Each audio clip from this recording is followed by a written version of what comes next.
All right, ladies and gentlemen, it is Tuesday, and that means we're here for another episode of the MSP Initiative. And guess what? We're back with Dave Sobel, our friend from MSP Radio and the Business of Tech podcast, as Dave likes to keep up with current events, probably more than the average IT guru because, we're, head down trying to fix stuff, and Dave's actually keeping up with the world. How you doing today, Dave?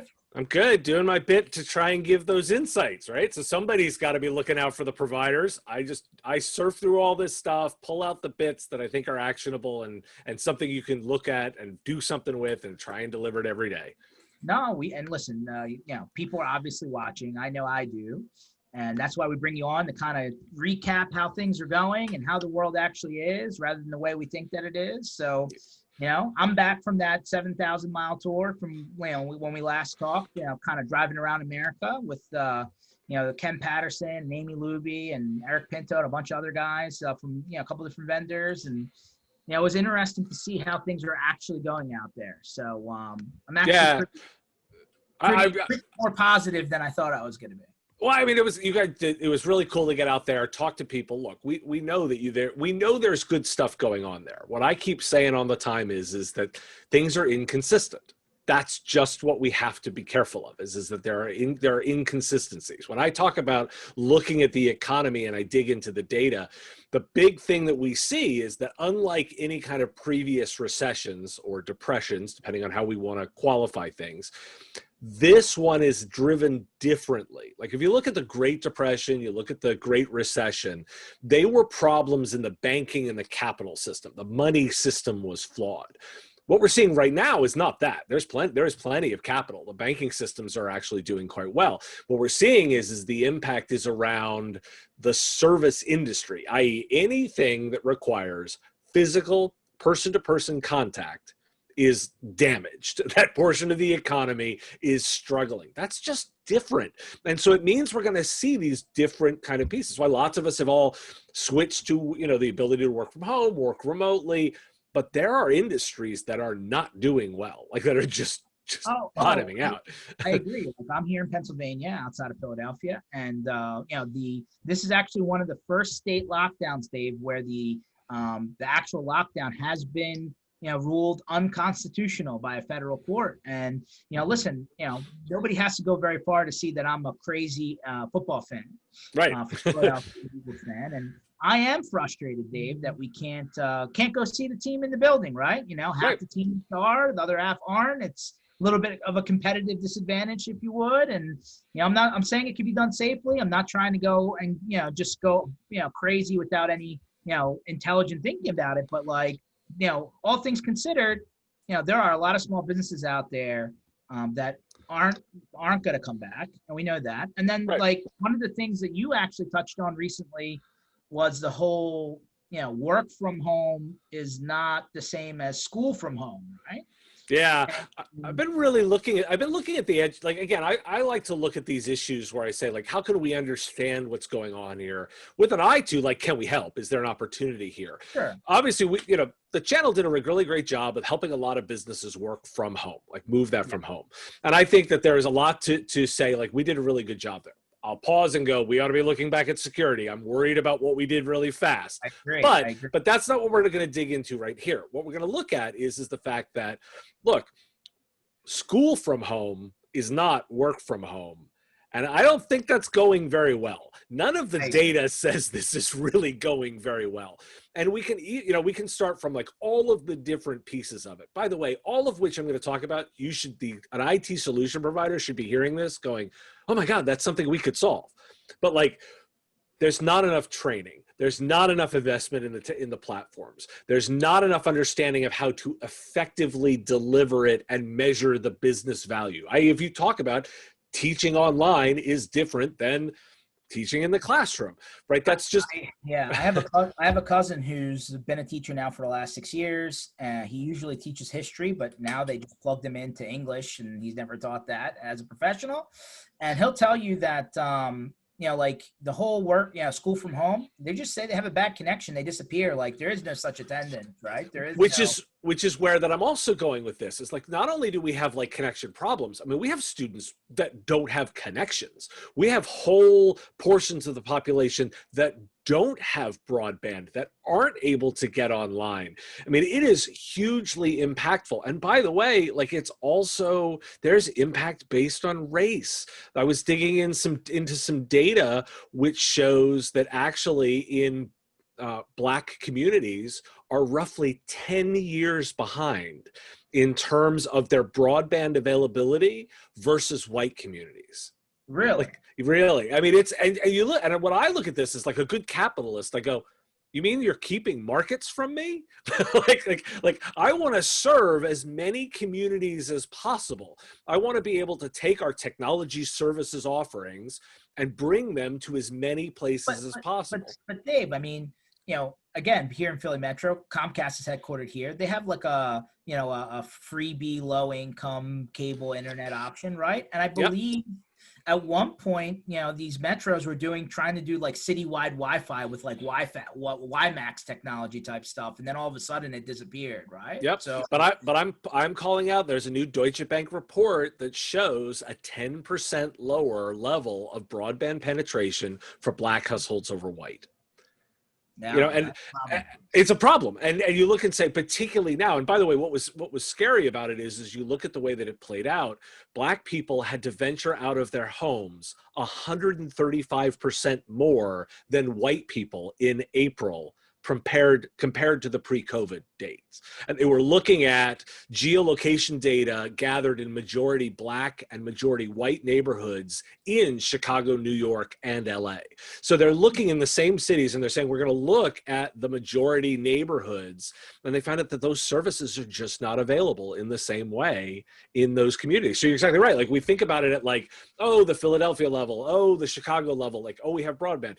No, but it actually gets into further problems of it in that it's not penetrated enough in neighborhoods. So is that more of a construction problem, Dave? Like, when you're in these major metros to dig up streets and run fiber and coax, it's some problem. It's the typical multiple reasons problem. Like, it's not just construction. It's can the customer bases afford it? Are the companies incentivized to move into it? Are the banking structures the same? Is the capital the same? It is the multiple level of systemic problem. Like, it's one of those bits where you wish it was just one problem, right? You wish it was the like, oh, it's just construction, we could take it on. No, it's that gnarly problem of, wow, this is a systematic thing that we're going to have to break down. I keep coming back to, though, this idea that, I mean, I want to look at this from the perspective of, I want to open these markets up. I want to be able to serve these markets like this. You look at this and say, by the way, we're constantly talking about needing more technology enabled engineers, staff. Well, that comes from education, everybody. So if we're not diving in and making sure that everybody gets the ability to get the education, we're not able to drive to that. And so that's where I'm. Okay, so that kind of falls into another topic that you touched on, I believe this past week, which is 5G. Is it for real, or is it a smoke screen, or what is it? I feel like I'm old man Simpson shaking my fist at the cloud again. So look, I buy into the promise of 5G, and we've all been talking about 5G and the promise for 2 years now, 3 years, right? This idea of smart cities, these smart buildings, we're going to enable everything. We're going to put sensors on everything. I like it, right? Great opportunity. And you look at this and say, if we can start building more interesting systems, we're going to be able to do something with it. Well, looks like the data's not there. So I've looked at two different studies. The first one I looked at was the OpenSignal did a report, and they looked at the average 5G speeds around the world. Right. Mm-hmm. We oftentimes talk about 5G and think like, well, what cities is it in the US? Dave, what can we define 5G for a second? Because like I look at my cell phone and I'm seeing 5G on the screen. I mean, right. Obviously, not all 5G is created equal. So what do you call, what is the definition of 5G? So the definition of 5G that I'm looking at is the idea of the use of the new spectrums to deliver higher end speeds. right? That's the promise. Like fucking 1 gig speeds, 500 meg speeds. You're measuring at speed. What I'm saying spectrum, I'm saying we're moving into those new additional areas. So the idea between the generations of 1G, 2G, 3G, 4G, 5G is that we've opened up new electromagnetic spectrum to allow the carriers to deploy in that. So 4G, that LTE stuff, that's like things in the 2.4 gigahertz range. 5G includes some stuff down in the 800 megahertz range, stuff in the higher level. What I mean by that is that. Right. So we're trying to say like this next generation of technology uses new available spectrum. And the promise of that spectrum is higher delivery of speed. Right. Like they're talking about, I guess the marketing message of 5G is eliminating the need for landline, period. Sure. That is the promise. And by the way, in some countries, we're seeing that. So I'm going to quote the Open Signal report. South Korean users are seeing 5.3 times faster average 5G speeds than 4G, 312.7 megabits, followed by Australia at 215, Taiwan 210, Canada at 178. By the way, Saudi Arabia's 5G is 14.3 times the speed of 4G, averaging 414.2 megabits. Wow. But in the US, a mere 1.8 times faster. And by the way, slow for both, 28.9 megabits for 4G and 50.9 for 5G. And here's where it got even wrinklier. The average US 5G performance was actually slower in the study in May. Like it's getting slower, not faster. So now all right, so let's rewind for a second. So you're saying 5G, we're really, really, really behind from a global standpoint. From a global perspective, absolutely. So you look at that instead, we take the quick step back and we go, let's talk about the promise. Yeah, looks like it's there, right? There's countries totally delivering on that promise, getting really great mobile speeds, but not here. Like not here. And we're potentially years away from being able to see that. You know, the PC Mag did some digging in terms of what they were seeing just in the US, and it's pretty consistent. Like the 5G networks in many cases are actually slower than the 4G networks based on the way that they rolled it out. Now, the carriers are going to make arguments of, well, you know, we're rolling out the first gen, our second gen of the technology is going to be faster. You know, that's 2 to 3 years, out. By the way, they will talk about, and I'm noticing, Brent's got a great questions. The commercials are BS. Sure, there are some small pockets of very, very fast connectivity. Probably like, very downtown metro pockets. Yeah, like in about 3% of New York City, you can get, very, very high rates of speed. But they have. So if the speeds aren't there, Dave, and they're advertising, and I believe they're even charging more for it, and they're charging you more for more expensive devices to get to it, like it's just a money grab then? This thing's not coming anytime soon. Is what you're saying. Well, it's not coming anytime soon. But by the way, funny you bring up the money. Americans and Canadians pay more for lower levels of service than countries like South Korea and Norway that have faster and cheaper research. If you dig into the markup, which is, again, a story I covered on the show, the markup did some research around this. We are getting less and paying more. That doesn't sound like a good combo. No, it really, exactly. And so you look at this and say, like, the promise of 5G, all totally true. Like, this is what's, like, you look and say, like, they were promising faster networks. Oh, yeah, we're seeing it in the real world. Just if the world happens to be the United States, you're not seeing it. And again, and probably not a good time that, with all the pandemic stuff, right? You have people who started college, right? And then they decided to go back to virtual or, the school system, right? I heard on the Wire the other day that the Los Angeles school system is the largest school system in the United States, K to 12, right? Yep, it's like right. 8,000 students or something like that. And they're not talking about going back to school until like after the holidays, right? Christmas, New Year. Right. Yeah, exactly. And that's just the current plan, right? We don't know exactly how long these different pieces will take. I come at this, again, I'm coming at this from the business angle. We as solution providers should be really upset by this because they are keeping us from being able to deliver on some of these new promises. Like this is if we want to provide opportunities in this, we want to deliver these kinds of solutions, we need all of the components of the channel working together, and the telco companies are part of it. And they, and we should be putting pressure on them to actually deliver on the pieces that they promise. You don't like getting political on this stuff, and I won't come out on a side. I will just observe, by the way, that these are regulated industries. Yep. Why are we could have a legitimate conversation about internet as a utility.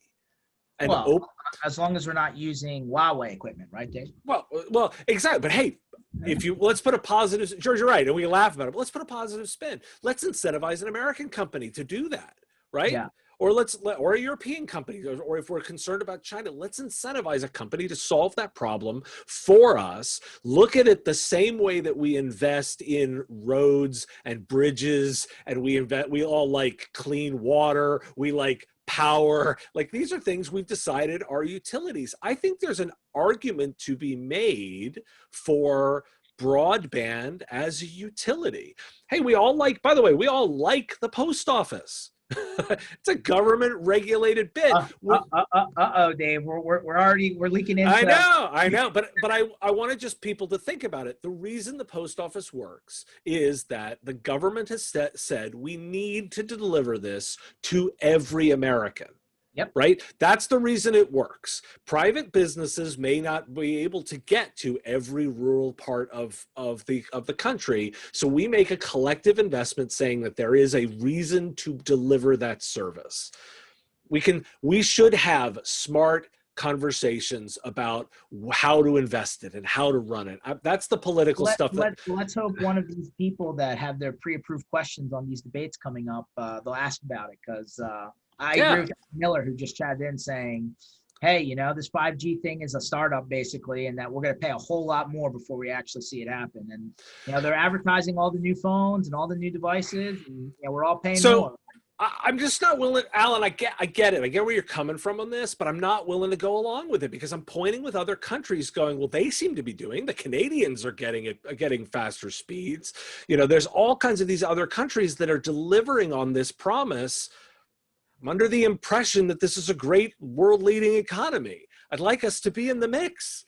I want us to be in that group. And if it was just, if we're just looking internally and saying, well, the American companies are delivering at the same level. Okay, yeah, but there are European versions that are doing better. There's Asian versions of this, and the Aussies, who have long had struggles with bandwidth. I mean, they're getting those high speeds. Maybe we shouldn't just put up with this. I wish that there was that, Alan continues, take a different take. 5G is 10-bit internal networking, sharing a DSL pipe. Oh, he's talking about all the links across the network. Oh, totally. And again, this is where we should be looking at how we want to invest in this. Again, I'm looking at it from the economic perspective as solution providers. I want to sell these solutions, these high-speed connected devices kind of stuff. I want to get into those markets. I want all of us to be delivering on these additional pieces. By the way, I want to help. We talked about education. I look at this and go, these are all things that all of us as the listeners we could all get into this. I would think 5G would absolutely help the school from home scenario without question. Let's zoom out, because there's other things now from the economy that's being affected. Yep. You wrote on two different topics that kind of are on different edges of this whole, current state of affairs. You talked about the economy around office space, and you talked about IT unemployment and insolvency data. So we're talking about different parts of the bubble now, right? Yep. Oh, exactly. So what was it? Yeah, so it was interesting because I was digging into some data again. I always like to figure out where's the opportunity, right? Or in this case right now, where are the parts of the economy that I need to think about as potentially damaged? particularly because if I'm putting my solution provider hat on, I expect that everybody who's an MSP, a solution provider, a tech services company, I expect you're thinking a lot about who your customers are to make sure that they're viable, that you're able to keep them going, or you understand which ones are at risk, or you're looking for those markets, right? So there was some discussion about the idea of the economy related to office space that isn't the office space directly. So, for example, if you think about those markets around office space, right? Well, Starbucks is reporting a massive drop in revenue because people aren't getting coffee on the way to the office, right? Like, they were reporting this $2.3 billion revenue decline last quarter because of the drop in foot traffic. Wow. Right. That's a pretty substantial one. And then if there's an article on Medium that I had cited on this that actually dug into a couple of different things. Think about the $2 trillion in corporate travel that's not going to happen this year. Wow, it's a big number. It's a big number. And look, we're all feeling it, right? George, you and I are guys that have come off the road, right? I know that my points balance isn't going up, but that also means that there's the ticket to go along with that. There's the hotel impact to that. There's all of the money coming out of the Ubers and the restaurants and all of the stuff that we would be spending as part of that. As of July, $21 billion of hotel-related mortgage loans were delinquent. And that's compared with $1.15 billion pre-pandemic. It's a massive, it's $20 billion in mortgage loans on these properties, on these hotels. Wow. Right. And you look at this and you say, okay, this is when I talk about those related to contact businesses, this is one of those areas, right? I wouldn't have immediately thought, oh, the mortgages on hotels would be at risk. Okay, that's another set of data that I need to start thinking about as I interpret what's happening. I talked about the banking industry being good. Well, okay, except if you're in the business of mortgages on hotels, maybe that's not such a great bit. And so there's elements of this to look at from those elements. That's what I was thinking about when I brought that stuff up. No, fair enough. I mean, and then on the other side, what did you find? I mean, we keep on hearing that unemployment is now down below 8%, so people are going back to work. But how does that necessarily fit from an IT standpoint? Like for whatever it's worth, before the pandemic, IT, there was 10 job postings for every one job seeker, right? So it was very problematic. It's problematic. Now, looking at the Bureau of Labor Statistics data that was published, that's looking at the August numbers, IT occupations were actually up 4.6% unemployment from 4.4%. So a slight increase there. Gains in manufacturing helped, which makes some logical sense if you can build things and make things. What was also interesting to me there was I was looking at some of the data around insolvencies.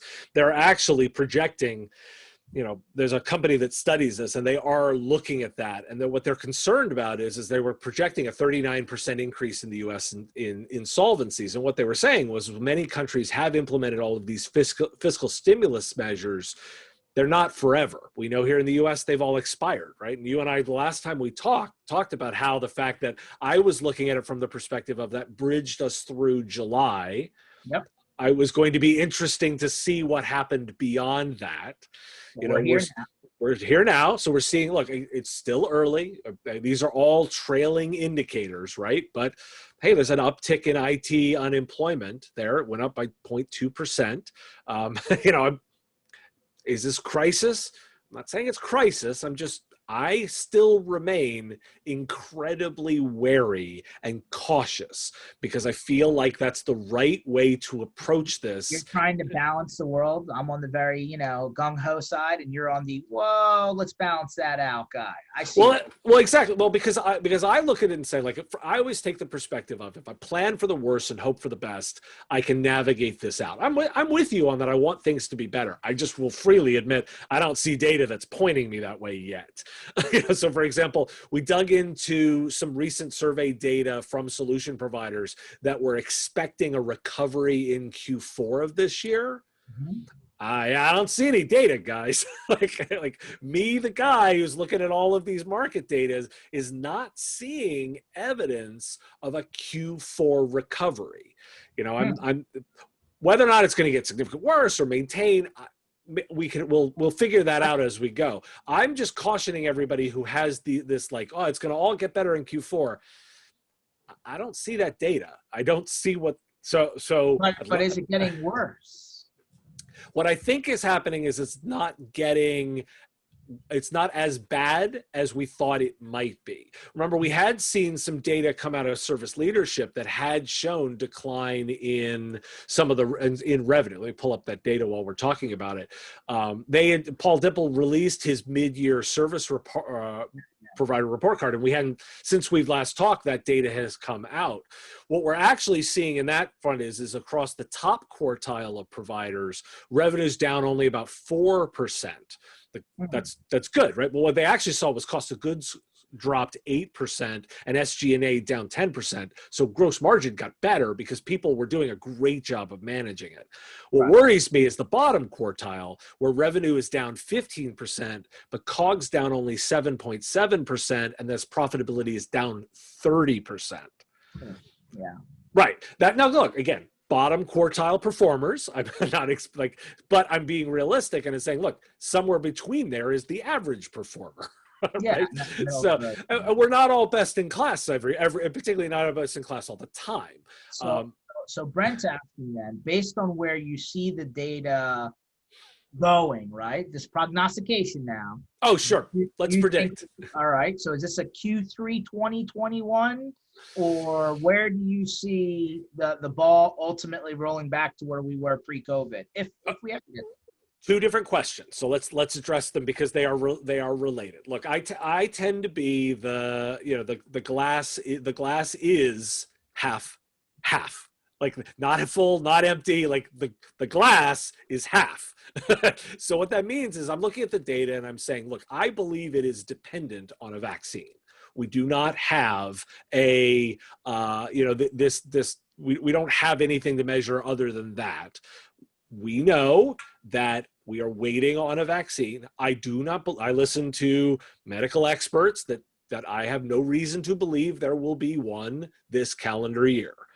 So let's talk about it. If we look at it and we want to do some planning, we assume it's in the first part of next year. We can have widespread distribution over the course of next year, perhaps, and I think we have the ability to invest in rolling that out very quickly as a society. We're highly motivated to do it.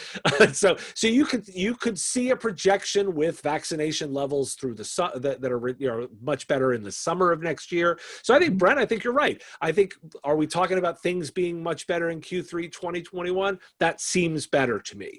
The idea you asked about restore to previous levels, I think that's further out. I think that's the element of, I think that's 2022 or 2023 to get back to those 2019 levels. I think it just takes a while and to get there. I also, Brent, I freely agree with you, this idea of like, I'm not talking about the new normal, the next normal. It just is, right? This is the situation we're in right now. The other side will also be different. We're learning a ton. There's all kinds of new ideas. There's new ways of doing things. I don't think everything is just going to snap back. I think we're going to come up with some new version. I'm fascinated. When I look at this from a positive perspective, I think there's some real opportunities for changes to the way people are doing. I was digging in, like literally, I'm thinking ahead for what the next story might be. I'm digging into some research around companies that are approaching this from a remote first perspective, that are kind of re-architecting the way they build their company to think about it like, I'm just going to build remote as my first way of doing things, and emphasize asynchronous decision making. For example, the idea that we don't all have to get on a meeting to decide something. You can write an old school memo. It just happens to float around through a workflow and people review it on their schedule, and it's got a deadline and a structure, and that flows through and we review it. And that's just a different way of working, right? Or the idea of we're going to create, I don't think we're going to get rid of offices, but I think we're going to think about them differently. They are collaboration spaces and we use them in different ways. And do you have to be there from 9 to 5? No, you got to be there to interact on things that require human interaction, and other times are the idea of working remotely. So I think these ideas are becoming more mainstream. I always laugh and go, when my father, who'd never done a video call in his life, finally likes FaceTime, I'm seeing some changes in the way people are thinking. Fair, fair, fair. Which, to that point, earlier in the month, you had mentioned that Microsoft had adjusted some things on their side that seemed small, but actually may help a lot of the guys who maybe don't even have solutions in place for some of these things.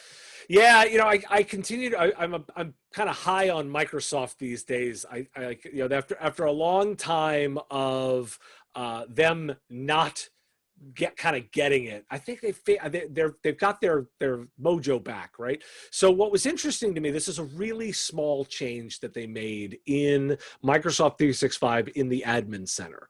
And what they're doing now is that when you set up an organization, Windows Defender antivirus will be activated, as well as web filtering and protecting files with the BitLocker drive encryption.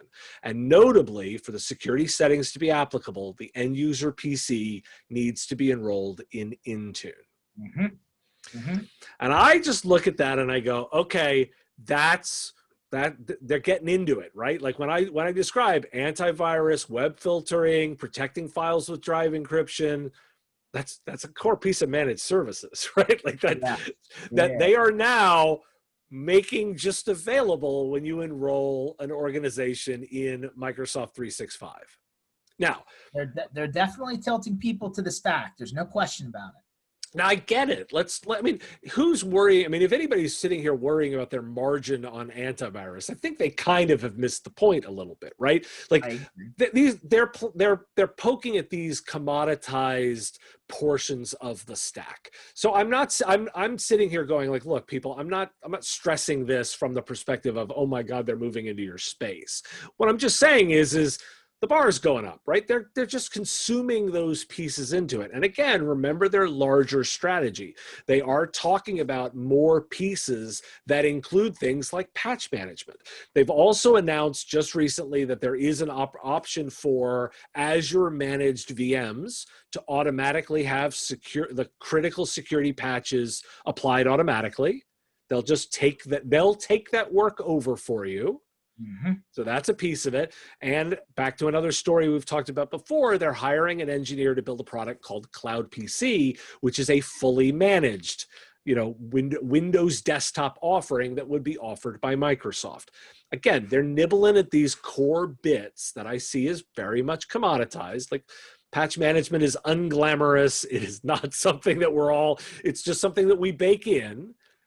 But I get the value of just giving that to Microsoft, right? The same reason why we just gave them our Exchange servers, because after a while at scale, it just makes sense for them to do it with Microsoft 365, and we will deliver the higher value services on top of that. So what I'm just pointing to is they look, everybody, your managed services, Microsoft is aiming for pieces of it. I think this is natural. I'm not setting this up as an alarm. I'm just saying you've got to factor this into your planning because that's the way this is going. Part of it, for me, I look and say, like, if I was a new provider, and I've done pieces on this, like you could build a new provider right now that just does the business consulting and really just hands off a lot of this other stuff. I agree. So if you're a legacy provider, you got to be aware of that core piece is something you've got to be examining because you can't just hold on to that revenue thinking it's always going to be there. Is it going to go away next month? No, it's not going away next month. But you can see this coming. So plan for it. Start thinking about what you're going to do if you want to move that to Microsoft, when you want to move it to Microsoft, if you're going to do something else, or build your business saying, I'm just going to assume I'm not making money there. Yeah, that's okay. It's just something that I'm doing to make sure that it's not my true value add. So does that go into the topic of what are better performing companies doing?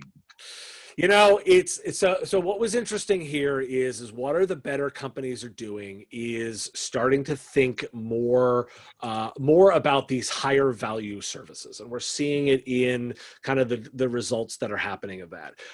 One of the bits that, the business in the top tier who are better performing on the shift to work from home are actually the ones that have invested in training and making sure that they work from home technologies are understood. In fact, businesses in the top tier are 33% more likely to train staff on work from home technologies when compared to the bottom tier companies. Wow. So, us putting our opportunity hats on here, if we want to help our customers, oh, and by the way, our own staff, and we want to outperform, if we are selling and offering training around using these technologies, our customers will outperform. Oh, and by the way, it's an opportunity for us. And we can link it with data. You can go to your customer and say, one of the things that we're seeing, and the best companies that are outperforming are the ones that train their staff on this. And by the way, you do not have to worry about Microsoft moving into this space, because this is a wonderfully high touch, high value engagement where you're doing real business value stuff. It's people skills stuff. You've got it. It's not just engineers. It's about making sure that you can actually do teaching and build them online, but there's partnerships if you need to get there. Yeah, that's it. I mean, I know we all talk about training, but I don't think anyone has figured out how to, there's services out there that have the prefab videos and stuff like that. But, at the end of the day, I just think that it's pretty much a missing gap, right? From the service provider menu for sure. Exactly. And profitable. This is great work. This is great work to deliver. When we all talk about this idea of like high value services, I like it when I can point to like, well, there's one. That's a specific example of something you can take to your customers and know you're going to make good money and they're going to do better with. Yeah. So Brent brings up, the internal training point. So he brings up business certifications around CMMC, right? So for anyone that doesn't know, that's the government cybersecurity, de facto standard. And then obviously training and staff around, backups and log management, testing, stuff like that, because obviously new laws are kicking in that, may be specific to, data breach and stuff like that, right? Yep, so, right. Of course, then he brings up the employee cost is the number one expense for most businesses. Sure. Yeah, right. Absolutely. And I always say this, and I will remind everybody all the time, the amount of time that IT solution providers spend worrying about their tools, like the tools they use to deliver their solution versus the amount of time on their staff is sometimes staggering. An average tool cost, like all your tools, right? All of the bits, like you guys have a tool, an RML, all of that stuff. It's like 5 to 7% of your total cost. Your staff is like 60 to 70% of your total cost. But everybody spends so much more time worrying about, do I have the right RMM? Do I have the right PSA? Why do you spend your time on your people?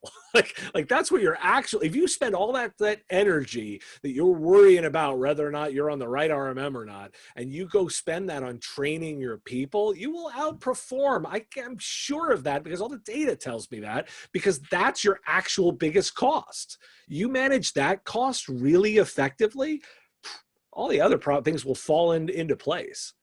I feel like there's, but there's just so many different vendors or so many different certifications and like what's important, right? Obviously you said work from home and all the technology around that, but I mean, it can get, it can stack on you very quickly, right? Well, right. But I actually say like, this is where, like, again, most IT people that are in this business have some kind of expertise already. They're technical people. You know this. You come from that background. I am not worried about your ability to solve that problem, right? And Brent's totally right. The worst tool properly used will outperform the best tool poorly used.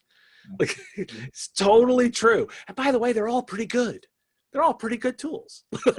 like most of the stuff in the market that has some maturity to it, it's a pretty good tool. Don't worry about that so much. Spend your time on your people, on your education, on driving into higher business value stuff, and you will outperform. Oh, so back to other opportunities, right? You say zero trust offers opportunity. I assume that's the security conversation. Yeah, it totally is. And look, this is one of those areas where I never position myself as a security expert, right? I want to make sure that I'm clear on that. There are plenty of people that you should go to and listen to if you need security expertise. But what I'm looking at is when I look at it from a business perspective, and I try and put on like a CIO hat and look at the bigger companies and what trends are they doing and how can we then adapt that into a managed services. By the way, we're always talking about being virtual CIOs, right? Well, so let's go learn from the CIOs. The ones that are looking at this have been taking this idea of going to and adopting a zero trust mentality. And what's interesting is that a Deloitte survey of a bunch of different companies have shown that 37% of them are actually increasing their adoption of zero trust. And the idea behind zero trust is about the idea of protecting assets from any endpoint. But the biggest issue to it is the learning curve, that it's a big, steep learning curve. And it's fused with controls and the modern tech you need to do it, but that's hard. And I immediately go, well, that's what service providers are good at, is taking these hard organizational, structural, procedural things and converting them into deliverables, right? That's the whole idea of managed services, the whole idea of proactive, so all of these pieces. And so I've been looking a lot into this idea of the concept of least privilege in a modern way. There's tons of research around this. NIST has guidance on there. There's a lot of area, but I keep looking and saying, this is services led, not product led. So I love it. Like I immediately go, this falls exactly into what I'm looking for solution providers. So this idea of using zero trust as a conceptual framework to deliver risk management, i.e. security. Yeah, this is screaming opportunity to me. And because all the challenges are around the things providers are good at, I keep looking and saying, yep, I want to focus more of my attention here. Interesting. No, I mean, there's obviously a ton of solutions on the market for this. And obviously this all started off with security first, right? I'm not saying become a full-blown SOC or, something like that. Whatever's appropriate for you. I will always say, look, everybody now is in some basic level of risk management around technology for their customers. That's security. You can't not do it. What you do versus what you don't do, that's your strategy. That's the way you're going to engage in there. Zero is not an option. And I keep looking at this saying zero trust feels like a really great framework to start working towards. It's good guidance to get you there. And that's where I'd be spending my time. Fair enough. So circling back around, we're right down the train tracks. How to grow your customer base by 10% and achieve above the industry median performance. So this is really where that I've been looking. I'm going to link this back. We'll start with how to grow your the customer base 10%. Let me observe here that the reason that I'm looking, when I brought up the digital divide on Black households versus white households, is this idea of that's 10% of the market. So meaning if we can work with telcos and make sure that we're pressuring this, we can grow the market by that 10%. Because we got a whole big growth to go there. So I tie this in. You're basically, there's a hidden customer base and workforce in the places that aren't connected. Is what exactly. And this brings me to, and we'll take this. We're going to talk some diversity here. And I don't want everyone look. I'm coming at this from a business perspective. Everybody, buckle your seatbelt. This is going to be a good one. We need to start having some uncomfortable conversations to make a difference on this. And that's where my head's at on this. So I'm going to try and be thoughtful. When you start looking at how to achieve above industry median performance among the Fortune 500 companies, 9% of board members are Black men or women per the board list. And among the S&P 500, 37% lack any Black directors. But that said, diversity boards are 43% more likely than non-diverse boards to achieve financial performance above the national industry median for companies in the top quartile versus the bottom quartile. That's interesting stat. It's very interesting. And so what I'm looking at this saying is this idea of thinking about diversity, not just because I think it's the right thing to do. Treating people, giving everyone the same opportunities, that's the right thing to do, but it's actually proving to be really good business. that by embracing this, there's a lot of stats that are showing that actually makes a big difference. So, for example, I can show that you can outperform financially from that perspective. If you're a diverse board, you are likely to outperform ones that don't. Well, that seems like a good reason to start looking at that. We talk a lot about diversity in hiring, right? And addressing your hiring and making sure that you look at it. CompTIA's got some new data studying around this. So CompTIA put out their diversity study recently, and they actually dug into the fact that Pew Research showed the problem around STEM workers. And there's this idea that we always talk about, that there is not enough of a pipeline, right? There just aren't enough of these people, that we don't have enough minority and women job candidates. Well, in digging into African American and Hispanic respondents to their survey, the majority told Pew that they actually were in the pipeline. They're seeking high-tech industry jobs, but they're not selected for the job based on their interview, or they were hired and had to leave the employment due to diversity issues in the workplace. So we're always talking about, oh, there aren't enough of these people. Well, actually, the data is telling us that they are there. Our hiring practices are not catching, like bringing them in, because there's systematic problems. Again, I'm not pointing to people and saying their individual hiring manager may, but the system is not getting the right people to them, or in pulling them into the system, or we're not keeping them because of diversity problems in the workplace. We don't want to lose people because of like that. That's a horrible reason to lose people, not just from the human perspective, but by the way, we just talked about how expensive people are. I don't want to lose them for that reason. Like, I want to, like, well, Brent brings up, you said because of diversity reasons. Do you have examples of what was missing?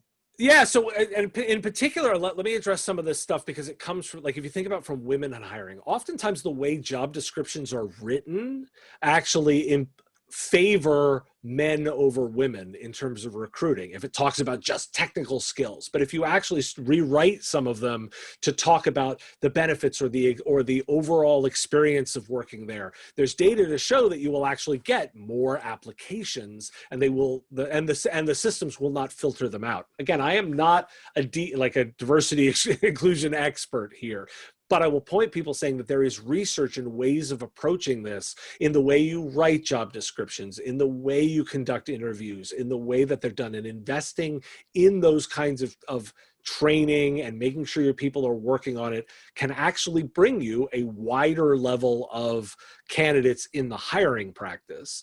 And then ensuring that you have those pieces in place. If you look at some of the research stuff that's been discussed around, the Washington Post had some great pieces around the efforts on diversity are actually being pushed back to the people that need it improved versus being approached from a leadership perspective. And that's some of the failure of it. It has to start at the top. And I'll bring it up here because I know we were going to talk about it. I mean, I did some research myself on looking at the IT channel. And I said, one of the things that I couldn't figure out was I couldn't find any data on leadership in the IT channel from a diversity perspective. So I did my own. So just yesterday, I released a YouTube video that includes the findings of a survey of 100 channel companies. And I will say, I'm not releasing the names, but these are a selection across the group of names that everybody knows. And I surveyed across that 876 leaders. And the methodology was I went to their websites. And I went to their leadership page, and I started looking at the people they put forward based on their pictures and their description, right? And so you using pronouns, using to determine gender, using pictures to determine race. I will observe these are the leadership teams those companies chose to put forward. And I found that 82.31% of the leadership is white. Only 19.29% is female, and only 1.83% is black. And I will say, like, from a very starting position, these are the people that these companies have chosen to put forth as their leadership team. This is a self-selecting exercise. Now, I'm starting from the reason I'm not releasing like a name, like the company names and such like that, is because I really don't, this is not about clickbait. Like, I'm not trying to get people to come to my website and see if their company's on it. That's not the point. This is also not about shame, because what I'm saying is I bet I could go find another 100 that look very much the same, because when you get to a certain size, that's just the way this all works out. what I'm saying to the IT channel is we need to take a good hard look at ourselves. Like, you need to go look at your leadership page, who you're putting forward. In some cases, I'm looking at companies that have thousands of employees that have put 4 faces forward as their leaders. Mhm. Really? Just 4? Just 4 people are the key leaders?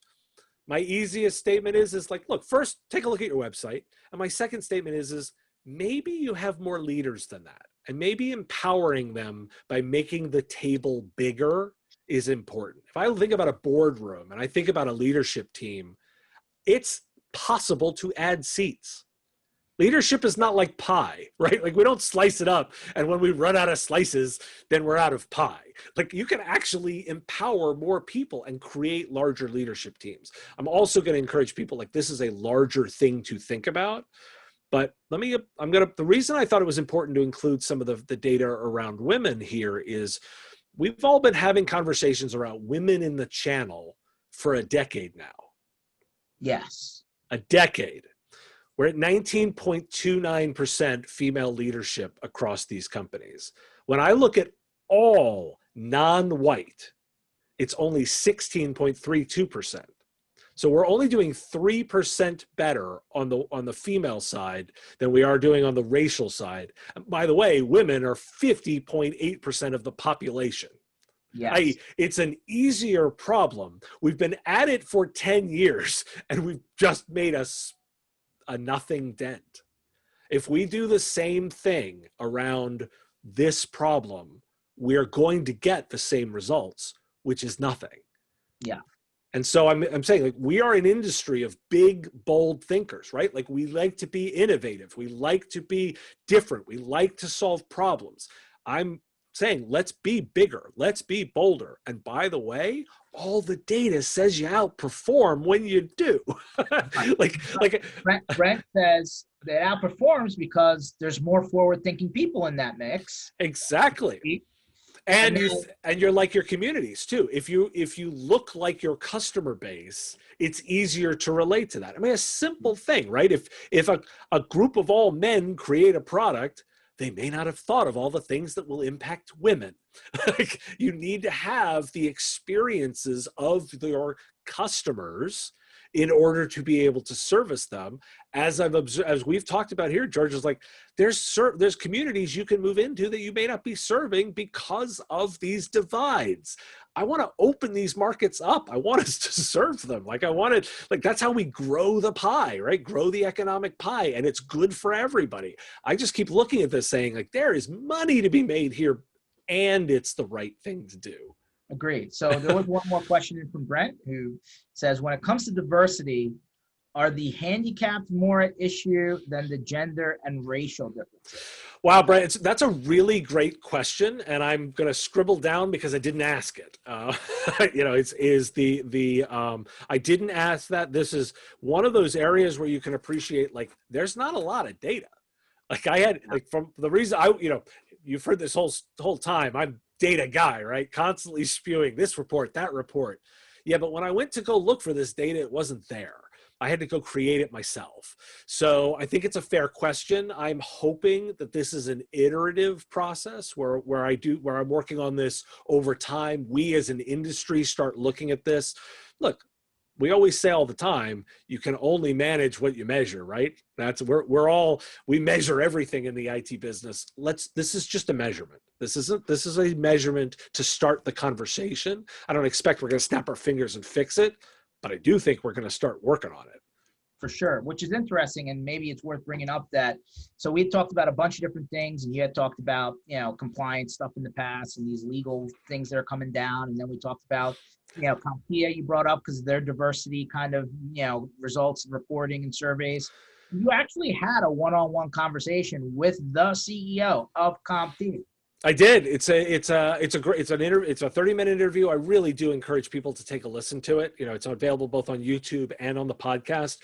We talked about why they're making changes to their lobbying efforts, the fact that they are focused on those managed services providers, the IT providers, the IT channel, and they just were looking and saying we were not able to do a good job of serving them from a lobbying perspective, and so they made some changes. He explains that entire process, and the opportunity. They look and said, they are really good at workforce issues. Training is one of their areas, and so they were going to take their lobbying efforts and put more into addressing diversity in the workforce. Was their next step.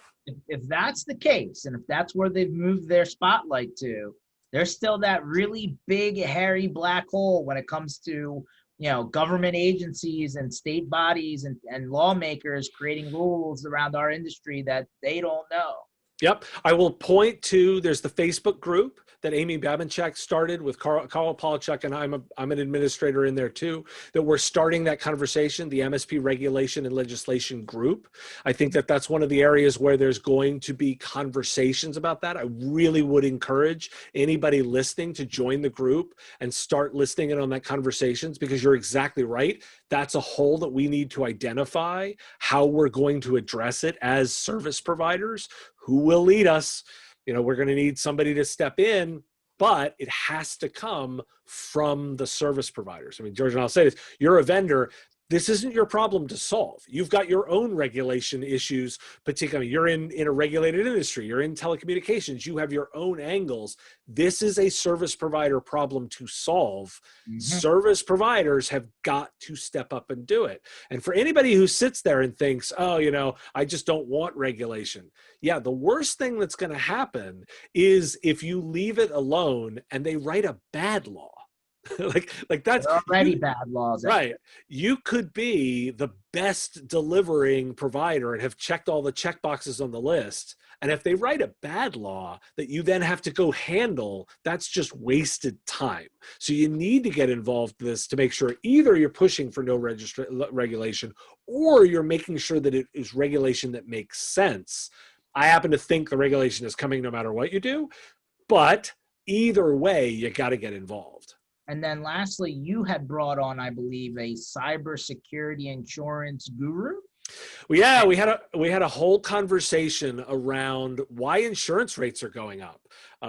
Joseph Brunsman, he has a master's in cybersecurity and is an insurance broker. We did a whole interview and we talked about we talked about regulation, we talked about the parallels to the insurance industry as well as the parallels to CPAs and doctors, the formation of state societies, how that all works, and we dug into why those rates are going up, like why everybody's rates are going up. So it's a good way for people to explore a little bit and understand what's happening in the market. Wow, that one I'm sure is a balloon just waiting to get really big really fast. I totally think so. I mean, and again, this is where we have to get involved or it will happen to us. Agreed. So Dave, that was a pretty, I even skipped a couple of things. That was a pretty comprehensive update on the going and comings of the industry. And of course, every day is a new realm. Well, one thought on the way out the door, I mean, Microsoft lost out on the TikTok bid, and it looks like Oracle stepped in, and they're now the man. You have teased what's coming out on tonight's episode. So again, we have not even covered everybody. I'll take the moment and remind everyone you can catch all of these stories with more detailed analysis every day on the Business of Tech podcast. It's on all of the podcatchers.